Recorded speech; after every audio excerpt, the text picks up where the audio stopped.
events for Light Reading, and I'm here at our mobile security event in New York with the event chairperson, Patrick Donegan. Welcome, Patrick. Hi, Carol. So, we've already gone halfway through the day here. What's been of interest to you, or what's interested you from what you've heard so far?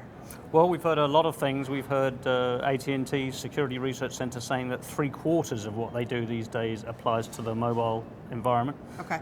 We've heard Verizon say what's not mobile these days, and that the mobility label is not of all that much use anymore, so much is going mobile anyway.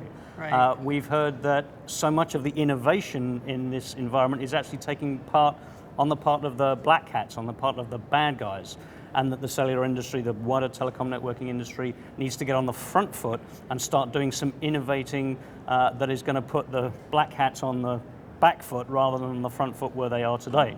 And we've heard a lot as well about the importance of the network, the power of the network from a security perspective, right, rather than relying on devices. We've heard about the device independence of the network and the processing power that it has to solve some of these problems. Okay, so in your research in talking with mobile operators about their security concerns, you said earlier this morning that you're not seeing those concerns increase, that they're, if anything, flattening or even going down a little bit. Is that going to be an issue? Do they need to be more concerned about security?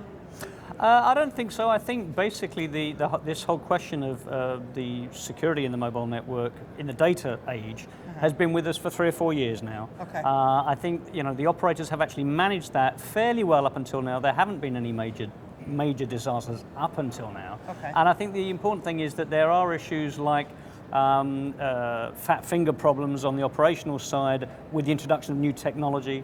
There are issues like the storm we saw here in New York 2 or 3 weeks ago that created havoc with the network. Those issues have at least a higher profile as mobile network security issues in relation to malicious cyber attacks. Okay. So we've understood that there's a big problem. People. I don't think the anxiety is increasing about that problem. I think it's kind of leveling off. People are starting to get to grips with what needs to be done, and there's kind of understanding what needs to be done. Okay.